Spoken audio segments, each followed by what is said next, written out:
besar, ajaib dan mulia. Kau Yesus yang selalu membuatku terpesona. Segala pujian bagimu Bapak ya Ibu Saudara, Tuhan. hari ini kita akan belajar dari Hanya kitab Kau yang layak ku 1 Petrus 2 ayat yang keempat. Kita buka 1 Petrus 2 ayat yang keempat.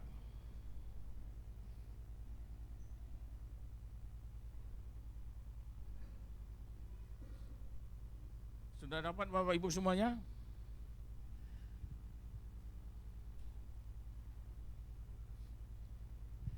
Satu Petrus 2 ayat yang keempat, kita baca bersama-sama. 1, 2, 3. Dan datanglah kepadanya batu yang hidup itu, yang memang dibuang oleh manusia, tetapi yang dipilih dan dihormat di hadirat Allah. Bapak Ibu Saudara terkasih, hari ini dari kitab 1 Petrus 2 ayat yang keempat itu kita diajak untuk melihat Yesus sebagai batu hidup di dalam kehidupannya kita. Maksudnya apa? Maksudnya adalah ketika Yesus itu sebagai batu hidup, kita harus hidup dengan dipulihkan dan mengalami perubahan dan peneguhan di dalam kehidupannya kita. Sehingga Yesus sebagai batu hidup itu menjadi pegangan di dalam kehidupannya kita. Bapak Ibu Saudara terkasih, Petrus menulis surat ini kepada jemaat yang sedang mengalami penuh dengan tekanan dan pencobaan. Dan saya yakin saat ini kita semuanya mengalami hal yang sama. Kita hidup dengan penuh dengan masalah yang penuh dengan percobaan, dengan tekanan dan segala hal yang membuat kita bimbang di dalam kehidupannya kita. Tetapi Yesus berkata melalui ayat ini, dia ingin berkata begini, ketika engkau mengalami masalah, ketika engkau kecewa, ketika engkau mengalami penderitaan, Yesus ingin berkata begini, datanglah kepadaku, datanglah kepada Tuhan. Datanglah karena dia akan memberikan kehidupan, memberikan kesukacitaan di dalam kehidupannya kita.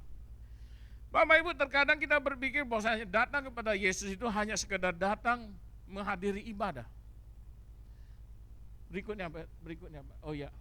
Datang hanya sebagai ibadah. Datang hanya sebagai sebuah rutinitas. Datang kepada Yesus itu datang hanya yang penting kumpul-kumpul bersama dengan jemaat. Tetapi di sini ingin ditekankan kepada kita bahwasanya ketika kita datang kepada Yesus, kita bukan datang kepada sebuah ritual ibadah. Kita bukan datang sebagai sebuah sistem yang bahwasanya setiap minggu kita harus datang ibadah, datang kita doa dulu, pujian dulu, kemudian penyembahan, kemudian masuk khotbah, habis itu persembahan dan segala sesuatunya. Datang bukan hanya ingin ketemu dengan teman-teman di gereja, bukan. Tetapi ketika kita datang kepada Tuhan, kita datang benar-benar ingin mencari siapa itu yang Kristus itu. Kita datang itu benar-benar ingin membangun hubungan kita dengan Tuhan. Jadi Bapak Ibu Saudara kasih, makanya berkali-kali saya katakan di sini, bahwa ketika kita datang kepada Tuhan, ketika kita datang beribadah, jangan pikirkan apa yang akan kau pakai, apa yang akan kenakan, berapa persembahan yang harus dipersiapkan dan segala sesuatunya. Karena kita datang ke ibadah, ke gereja bukan sekedar ritual, bukan sebuah rutinitas. Tetapi kita datang beribadah itu kita datang mencari Tuhan, ingin membangun hubungan kita dengan Tuhan. Jadi terserah orang-orang mau berkata apa tentang kita. Pakaiannya jelek, celana jelek, rambutnya begini dan segala, terserah. Karena Tuhan bukan ketika kita datang ke gereja, kita mencari Tuhan, bukan mencari perhatian orang. Dan Tuhan tidak pernah mengelompokkan anak-anaknya itu dengan kondisi ini yang punya, ini yang enggak punya, ini dan segala. Tidak. Bagi Tuhan, kita semua sama. Jadi ketika kita datang ke mencari Tuhan, kita membangun hubungan yang dalam dan pribadi dengan Yesus Kristus. Dengan Tuhannya kita. Ke gereja bukan sekedar duduk di kursi, tetapi mendekat kepada Tuhan. Ya, Jadi kalau kita datang beribadah bukan hanya sekedar duduk. Kalau WL berkata, ayo kita menyembah, kita sembah. Ketika WL berkata kita memuji, kita pujian. Ketika mendengar khotbah, kita dengar khotbah. Kemudian pengkhotbah bilang amin, kita jawab amin. Tidak, bukan begitu. Tetapi ke gereja kita datang mendekat kepada Tuhan. Penyembahan bukan sekedar lagu. Bapak Ibu Saudara harus ingat, penyembahan itu bukan sekedar lagu penyembahan. Tetapi disitulah, pada saat itulah kita membangun perjumpaan pribadi kita dengan Tuhan. Sehingga seharusnya ketika kita menyembah Tuhan, ketika lagu penyembahan dinaikkan, kita harus dengan sepenuh hatinya kita menyembah Tuhan. Kita sepenuh hati melalui pujian itu menyembah Tuhan. Oleh sebab itu saya selalu berpesan kepada WL, ketika penyembahan, carilah lagu yang tepat untuk menyembah. Yang bisa membangun suasana sehingga jemaat-jemaat membangun hadirat, membangun mezbah pribadi mereka dengan Tuhan. Ada yang anti penyembahan. Saya tidak bisa salahkan. Tetapi hidupnya kita ini sebagai anak-anak Tuhan itu kan bukannya kita hanya ada dua. Doa dan penyembahan. Kenapa ada yang anti penyembahan? Kenapa enggak ada yang anti doa? Bukankah sebagai anak-anak Tuhan itu satu paket? Kita membangun hubungan pribadi melalui doa dan penyembahannya kita. Jadi ketika kita menyembah Tuhan, lagu pujian itu menyembah Tuhan, bangunlah hubungan itu melalui pujian yang dinaikkan. Dan saya percaya di atas pujian itu banyak mengandung mujizat. Kita nggak usah bicara di tempat lain. Di gereja kita sendiri ketika dulu sering kita melakukan hari ini, belakangan ini Pastor Supi yang melakukan di rumah, ada malam doa dan pujian. Ketika malam doa dan pujian dilakukan, kita sudah melihat banyak hal yang terjadi di tempat ini. Banyak hal yang terjadi di tengah-tengah jemaat. Artinya apa? Di tengah penyembahan dan pujian yang kita naikkan, jika kita lakukan dengan sungguh-sungguh, itu membawa hubungan kita ke tingkat yang lebih tinggi lagi di hadapan Tuhan. Ada orang yang setengah mati, kita berdoa, kita minta pada Tuhan, Tuhan karuniakan aku dengan berbahasa roh. Tuhan karuniakan aku dengan ini dan itu. Kita minta secara pribadi, kadang kita nggak pernah bisa dapat. Tapi percayalah, ketika itu yang selalu kita lihat, di dalam doa dan pujian yang kita lakukan, ada orang ketika kita doa pujian, tiba-tiba ada yang bisa berbahasa roh yang sebelumnya tidak. Dan segala sesuatunya. Tetapi itu bisa terjadi kalau kita benar-benar dan sungguh-sungguh membangun hubungan kita kepada Tuhan. Jadi penyembahan bukan sekedar lagu. Demikian juga doa. Doa itu bukan sekedar kata-kata yang indah. Saya paling anti kalau doa itu disusun dengan sangat indah. Kalimat yang indah-indah. Tuhan tidak butuh kalimat indahmu. Ketika engkau berdoa, Tuhan ingin mendengar mendengar apa yang ada di dalam di dalam hatinya kita. Bukan kalimat yang tersusun dengan rapi. Sehingga ketika ada orang disuruh berdoa, dia bingung. Pak, aku nggak tahu cara berdoa. Apa yang mau didoakan? Orang Kristen tidak tahu berdoa. Tolong Pak, kalau bisa, oke, jadi kolektif nggak apa-apa Pak, tapi jangan aku yang doa. Atau dia buat catatan. Habis itu ketika kolektif selesai, dia mau berdoa, catatannya hilang. Dia bingung kan mau doanya apa. Bapak Ibu Saudara kasih, doa itu bukan sekedar kata-kata. Doa itu bukan sekedar kalimat yang bagus, tetapi melalui doalah kita membangun relasi kita dengan Tuhan. Melalui doalah kita serahkan segala unek-unek kita kepada Tuhan. Dan ingat Bapak Ibu Saudara kasih, jangan berpikir kalau ingin berdoa pada Tuhan harus dengan pakaian yang rapi. Jangan berpikir kalau harus berdoa kepada Tuhan itu harus dalam keadaan sudah mandi. Rapi, mandi, harum, rambutnya rapi dan segala sesuatu. Tidak. Dalam kondisi apapun ketika engkau ingin berdoa, ya berdoa saja. Tuhan tidak pernah membatasi kapan engkau berdoa dan kapan engkau harus berhenti berdoa dan bagaimana engkau harus berdoa pada Tuhan. Tuhan hanya berkata, mari sampaikan segala unek-unekmu kepadaku, maka aku akan mendengarkannya. Jadi doa itu adalah membangun relasi dengan Tuhan. Di dalam relasi ini kita menemukan makna sejati, kekuatan, dan arahan hidup kita. Ketika engkau berdoa, ketika kita berdoa, kita membangun relasi yang baik dengan Tuhan, sehingga di situ kita bisa mengetahui Tuhan akan berbicara pada kita. Kita akan mendapatkan kekuatan dan bagaimana kita akan menjalankan hidup-hidupnya kita. Berikutnya, Pak. Jadi Bapak Ibu, mari, doa itu tidak perlu ditakutkan. Penyembahan itu juga tidak perlu ditakutkan. Ada orang yang bingung ketika mau menyembah. Aku nggak bisa bahasa roh. Bagaimana bisa menyembah? Emang Tuhan ada berkata ketika engkau menyembah harus dalam bahasa roh? Saya sering bertanya pada teman-teman, apa sih yang dimaksud dengan bahasa roh? Apakah yang kalimat kata-kata yang kita keluarkan sekarang, yang Bapak Ibu dengar sekarang, itu bukan bahasa roh? Ketika hari Pentakosta, ketika roh itu turun, apa yang terjadi ketika Bapak Ibu baca di Kisah Para Rasul? Ketika banyak orang berkumpul, roh Tuhan turun, kemudian semua orang berbahasa, berbicara dengan kalimat-kalimat, dengan kata-kata yang baru, yang bisa dimengerti juga oleh orang-orang yang ada di sana. Itu kumpulannya orangnya banyak, dari berbagai suku, dari berbagai bahasa. Tapi setiap orang bisa mendengar sesuai dengan bahasa yang mereka kuasai. Ya, bagi saya, apa yang kita omongkan ini juga merupakan salah satu bahasa roh. Oke, kita lanjutkan. Yesus adalah batu hidup. Kenapa Yesus itu adalah disebut sebagai batu hidup?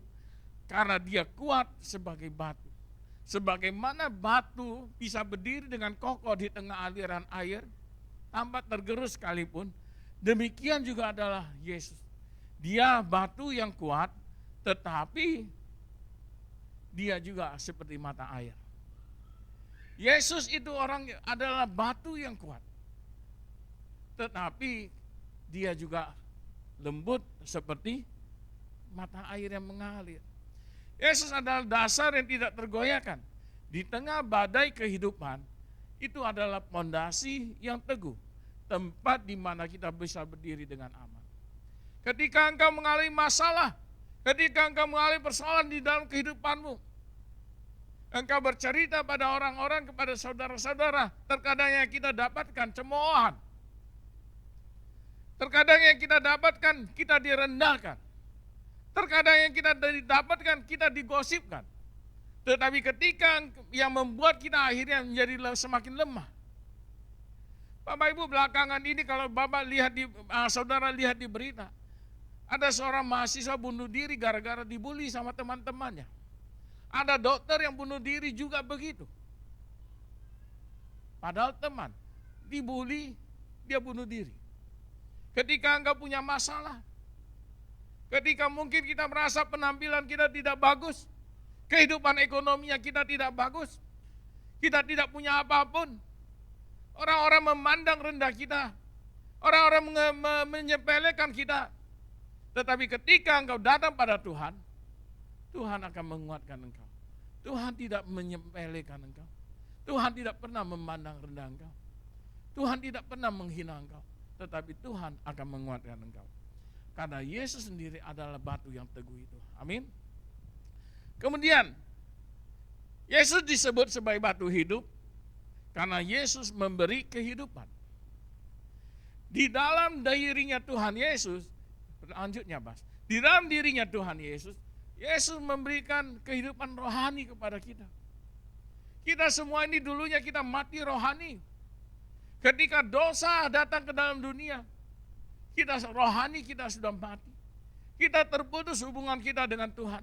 Tetapi Yesus datang ke dalam dunia ini, dia memberikan kepada kita hidup yang baru. Yesus memberikan kehidupan kita yang baru, memberikan kehidupan rohani yang sudah lama mati itu menjadi hidup kembali. Dan ketika kita punya rohani yang baru, seharusnya kita mempunyai energi, mempunyai pengharapan yang baru yang melampaui dunia ini. Seharusnya ketika dunia memandang rendah kita, ketika orang-orang menyepelekan kita, ketika orang-orang menghina kita, seharusnya kalau kita sudah punya kehidupan yang baru dan kita tahu kita ini adalah anak raja, kita tidak pernah akan merasa kecewa. Terserah orang mau ngomong apa, terserah orang mau bicara apa. Yang paling penting, aku adalah anak raja. Amin. Enggak usah mendengarkan kanan kirimu. Engkau punya banyak uang pun diomongin orang. Engkau enggak punya uang pun diomongin orang. Engkau cantik tampan pun diomongin orang. Engkau jelek pun diomongin orang. Tapi Tuhan mau mukamu bagaimana, mau kehidupanmu bagaimana, mau pakaianmu bagaimana, Tuhan tetap mengasihi engkau. Amin. Tuhan memberi kita kehidupan yang baru. Nah, Bapak Ibu, kita lihat tadi di ayat yang kita baca, meskipun dia adalah batu yang hidup itu, meskipun dia adalah batu yang berharga, tapi dia dibuang oleh orang-orang. Dulu ada masa di mana batu akik itu demikian luar biasanya. Semua orang beli batu akik buat cincin dan segala sesuatunya. Apalagi kalau berlian demikian berharganya. Bapak Ibu, kalau kita punya berlian yang sangat berharga itu, pertanyaannya tidak kepada kita, apakah berlian yang berharga itu kita simpan dengan baik-baik atau kita buang? Simpan. Ada yang mau buang berlian? Saya mau nampung. Kalau kita punya batu, kalau kita punya berlian yang demikian berharganya, kita simpan dengan baik-baik. Enggak mungkin kita buang. Dan hari ini saya ingin katakan pada saudara, meskipun berlian itu sampai saat ini adalah benda yang sangat berharga pada saat ini, tetapi sebesar apapun berharganya, seberapa berharganya berlian itu, tidak akan pernah bisa mengalahkan seberapa berharganya Tuhan Yesus itu. Tapi yang anehnya, Yesus itu demikian berharganya, mengalahkan berlian, tapi banyak anak-anak Tuhan itu membuang Yesus itu. Lebih baik menjaga berlian daripada menjaga Yesus di dalam hidupnya. Bukankah Yesus mengalami kehidupan demikian? Kita tahu dia juru selamat. Kita tahu dia datang menyelamatkan kita.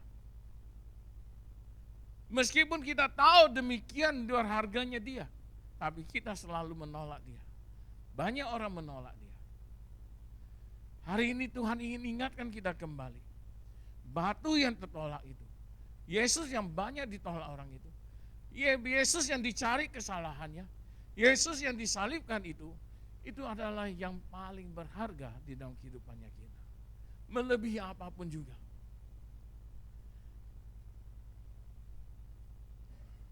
Orang-orang tidak mengenal Yesus, membenci dia, oke. Karena mereka tidak kenal siapa itu Yesus. Tetapi yang sangat menyedihkan, kita yang kenal siapa itu Yesus, kita juga menolak dia. Yesus ditolak oleh manusia, tetapi ingat, dia adalah yang dipilih oleh Tuhan, dan dia adalah yang paling berharga di hadapan Tuhan. Meskipun kita ditolak oleh dunia ini, ingat, kita berharga di mata Tuhan. Orang-orang dunia menolak kita, biarin. Orang-orang dunia mencemooh kita, biarin. Kenapa? Karena Tuhan menghargai kita. Memang enggak mudah, susah, tapi kita harus belajar. Ketika ada orang-orang mencemooh kita, ketika ada orang-orang merendahkan kita, kita harus ingat, Tuhan menghargai kita. Hidup kita berharga di hadapan Tuhan. Yesus tahu bagaimana rasanya ditolak oleh manusia. Yesus tahu bagaimana menyakitkannya dia dihina. Yesus mengalami itu. Yesus mengalami bagaimana dia dihina. Bagaimana dia ditolak di mana-mana. Dia mengalami itu. Dia mengalami hal yang demikian. Karena itu dia mampu memulihkan kita dari segala penolakan yang kita alami. Amin. Ketika engkau ditolak, Yesus katakan begini. Sebelum engkau ditolak, aku sudah ditolak duluan. Dan aku tahu bagaimana rasanya ditolak itu. Dan aku siap untuk menghibur kamu. Amin. Kan contoh yang mudahnya begini.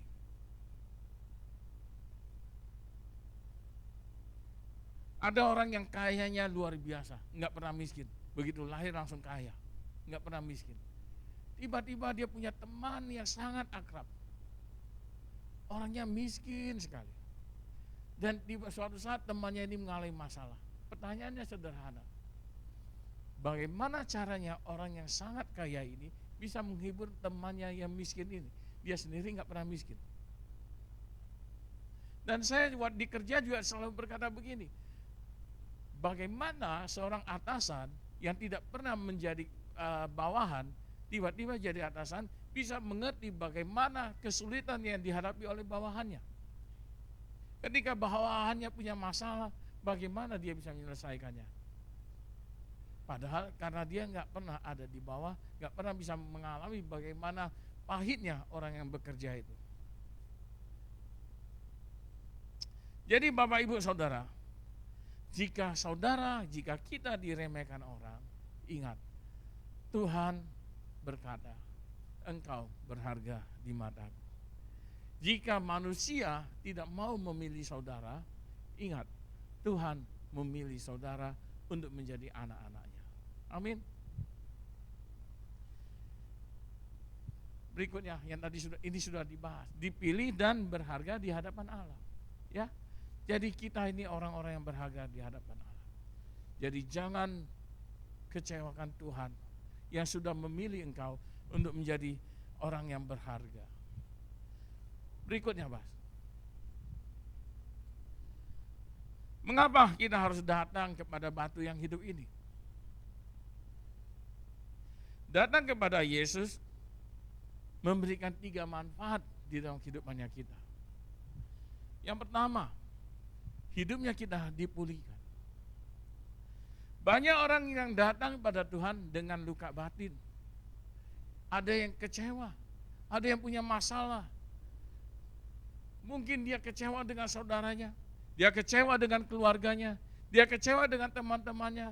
Kemudian dia sadar, dia datang kepada Tuhan dan dia mencari pemulihan di hadapan Tuhan. Saudara, Tuhan berkata begini, ketika engkau dikecewakan, ketika engkau disepelekan, ketika engkau mengalami penolakan, ketika engkau mengalami kegagalan, ketika engkau mengalami trauma di dalam kehidupanmu, dan ketika engkau datang kepada aku, kata Tuhan, maka aku akan memulihkan hidupmu.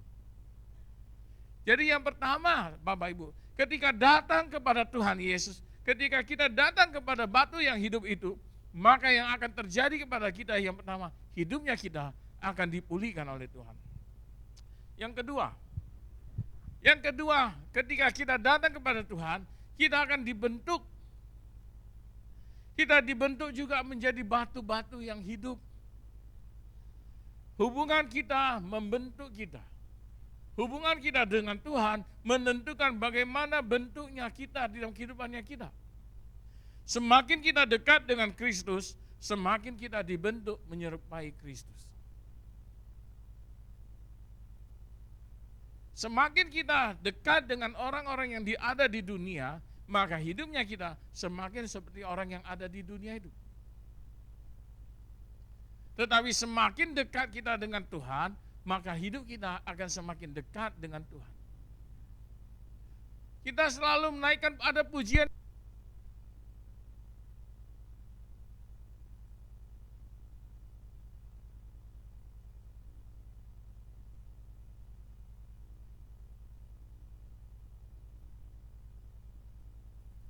Ya, Tuhan sudah berkata, kalau engkau ingin dijadikan untuk menjadi seperti aku, maka datanglah padaku. Maka kita akan dibentuk menjadi batu-batu hidup yang baru.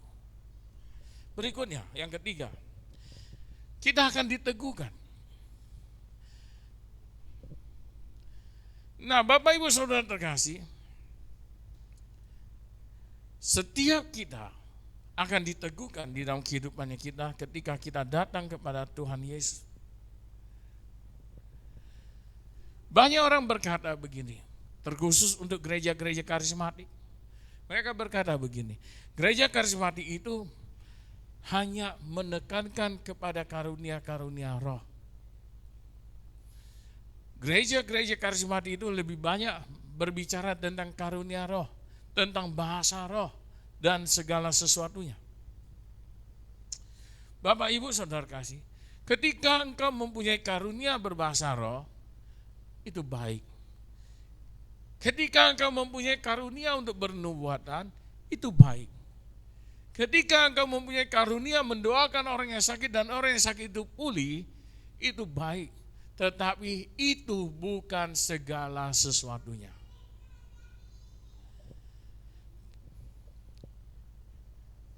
Dukun pun bisa begitu. Orang sakit cari dukun sembuh, kadang sembuh, kadang enggak juga. Orang yang punya masalah datang cari dukun, bisa selesai masalah? Bisa juga. Orang yang bisnisnya hancur cari dukun, kemudian fungsinya dirubah dan segala sesuatu, bisa berhasil? Bisa. Apa bedanya dukun dengan Yesus? Benar enggak?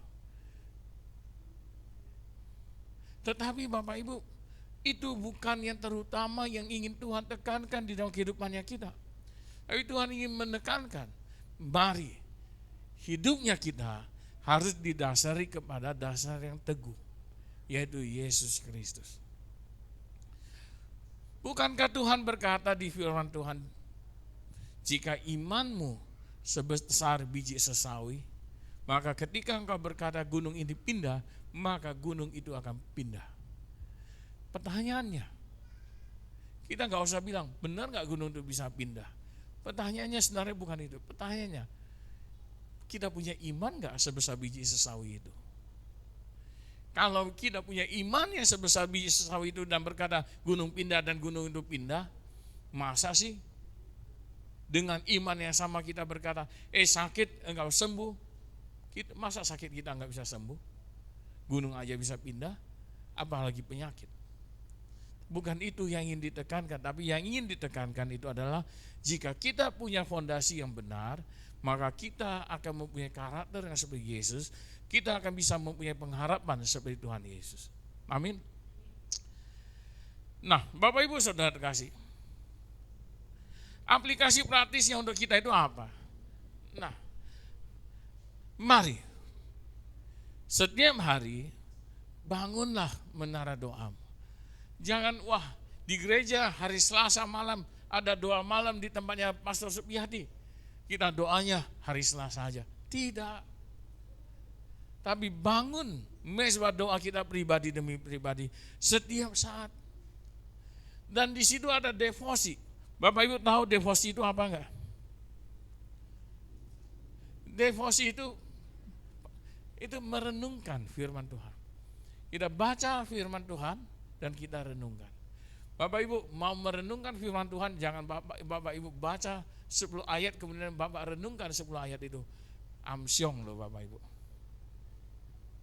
Engkau baca 1 ayat, engkau renungkan ayat itu. Ya jangan banyak-banyak. 10 ayat sekaligus engkau renungkan, enggak akan ketemu apa yang mau direnungkan. Tidurnya kita. Tapi 1 kemudian renungkan. Engkau latih itu. Dari yang kecil, dari 1, kemudian 2, dan seterusnya. Amin. Kemudian, nah berikutnya,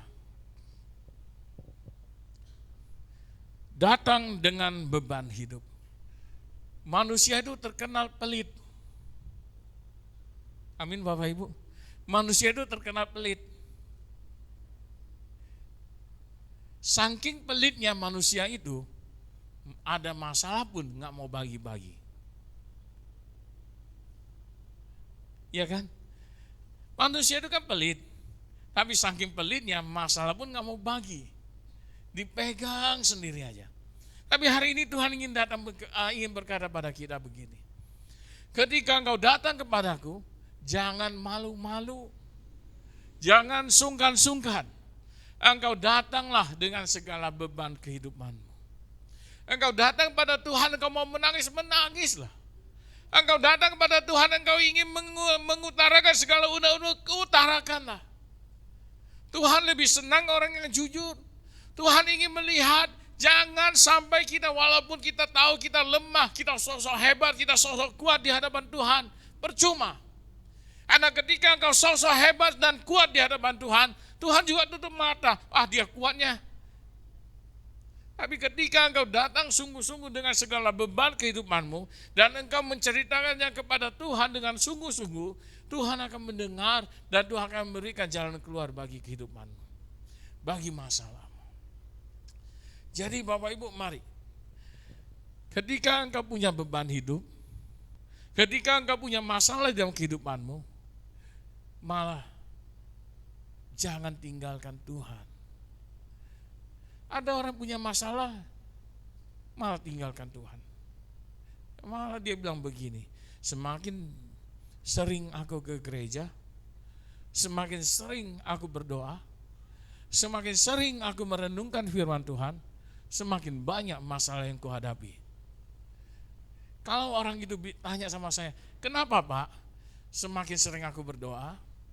Kenapa Pak semakin sering aku membaca firman Tuhan, aku merenungkan firman Tuhan, kemudian semakin banyak masalah yang terjadi di dalam kehidupanmu? Kalau orang itu bertanya sama saya, jawabannya saya satu. Kan kamu yang pilih, mau datang pada Tuhan atau datang kepada manusia. Mau dekat kepada Tuhan atau mau dekat kepada dunia ini. Semakin kita dekat dengan Tuhan, semakin banyak masalah yang akan kita hadapi. Karena Tuhan ingin membentuk kita menjadi pribadi yang lebih baik lagi. Amin.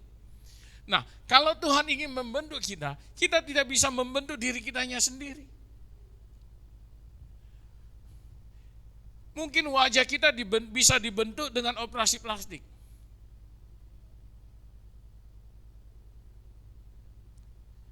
Mungkin tubuhnya kita bisa dibentuk dengan yang selanjutnya, bisa dibentuk dengan operasi plastik. Yang gemuk bisa menjadi kurus. Yang kurus mungkin bisa menjadi gemuk, tapi jarang.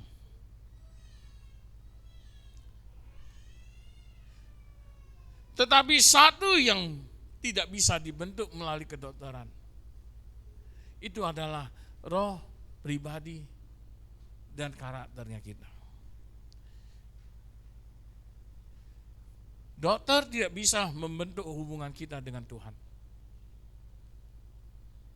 Manusia tidak bisa membentuk hubungan kita dengan Tuhan menjadi baik. Pendeta tidak bisa membuat kita mempunyai hubungan yang baik dengan Tuhan. Yang bisa siapa? Yang bisa kita sendiri. Yang bisa kita sendiri. Dan kita sendiri pun bukan karena kemampuan kita.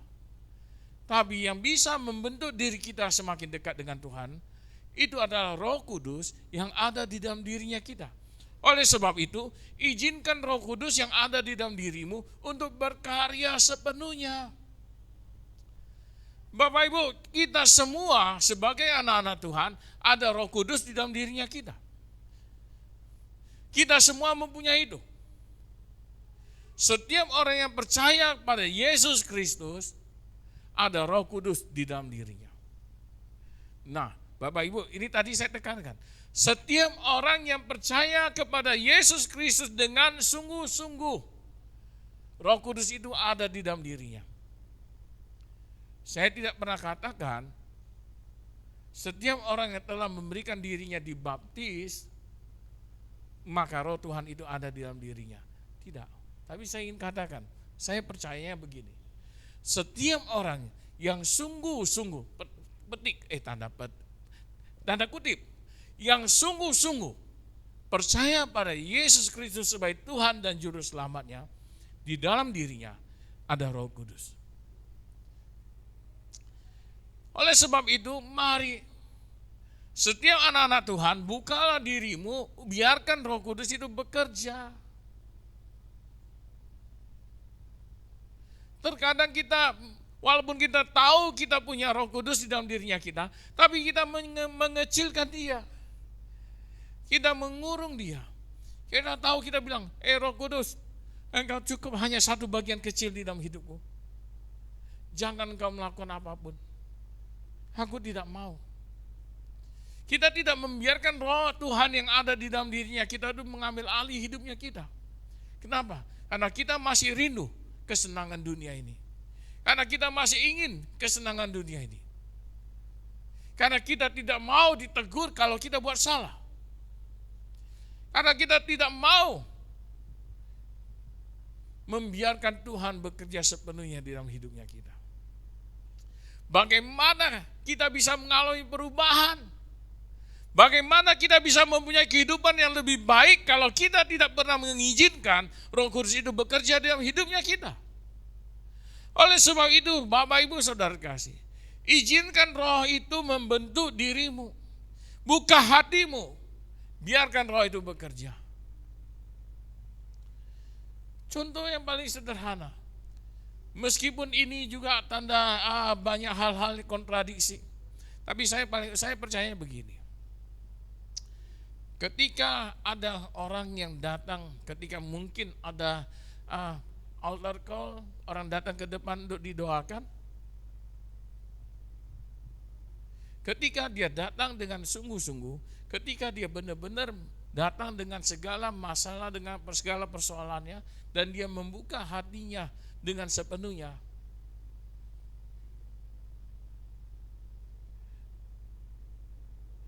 maka percayalah, roh Tuhan itu akan bekerja. Ketika roh Tuhan itu bekerja dengan luar biasa, memenuhi kehidupan, memenuhi tubuhmu,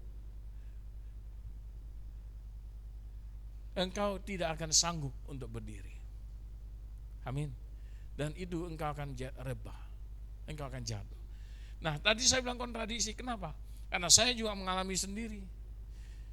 Ketika orang di depan didoakan, mungkin hamba Tuhannya ingin, mungkin ya, supaya terlihat hebat atau terlihat apa, kalau didoakan harus jatuh. Sehingga ujung-ujungnya apa?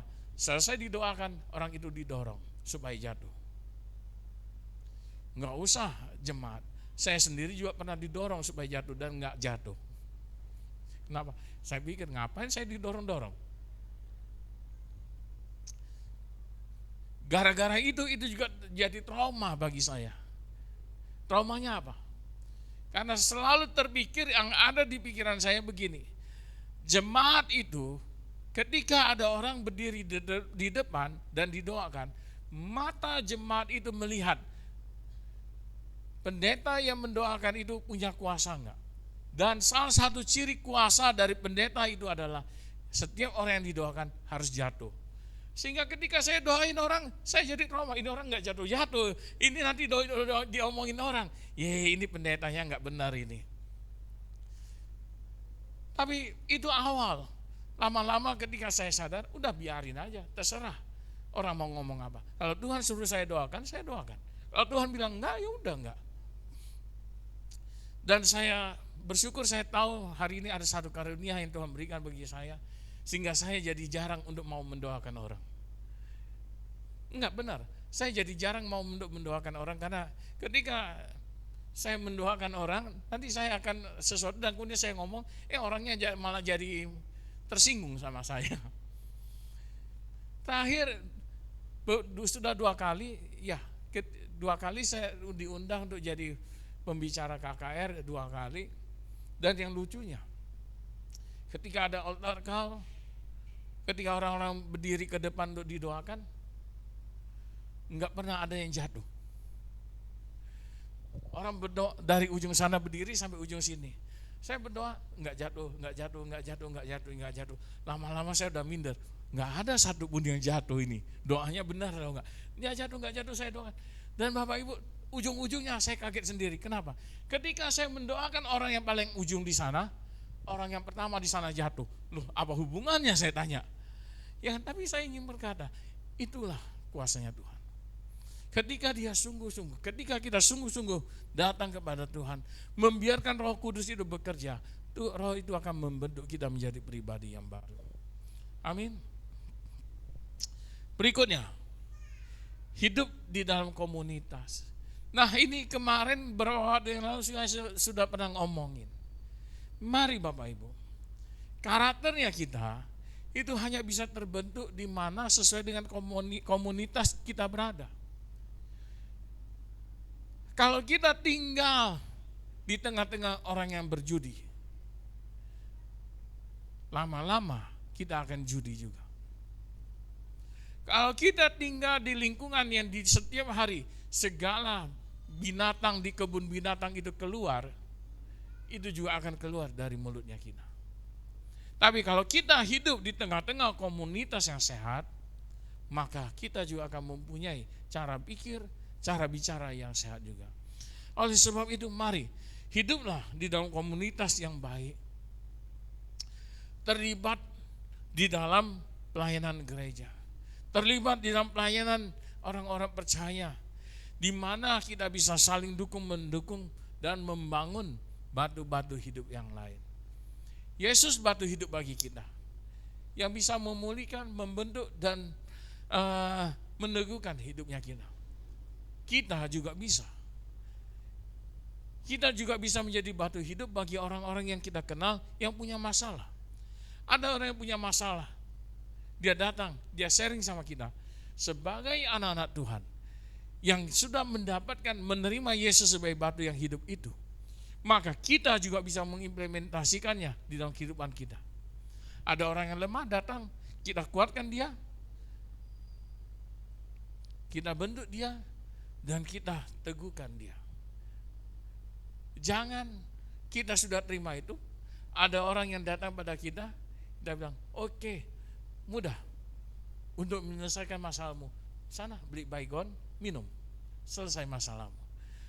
Bukan begitu. Tapi kalau kita sudah dikuatkan oleh Tuhan, maka kita juga harus bisa menguatkan orang lain. Amin. Jangan Bapak Ibu, mulutnya manusia udah pelit, mulutnya nggak bisa direm. Orang datang ingin sharing, ingin cari solusi, ingin mencari jalan keluar, dia sharing sama kita. Dasar mulutnya kita ember, dia sharing sama kita hanya kepada kita, kemudian seluruh tandem tahu. Itulah hebatnya mulutnya manusia. Ya kan? Jangan seperti itu. Maka ketika engkau sharing, ketika engkau berbicara, lihat orangnya dengan baik-baik, supaya kita tidak dikecewakan. Ya.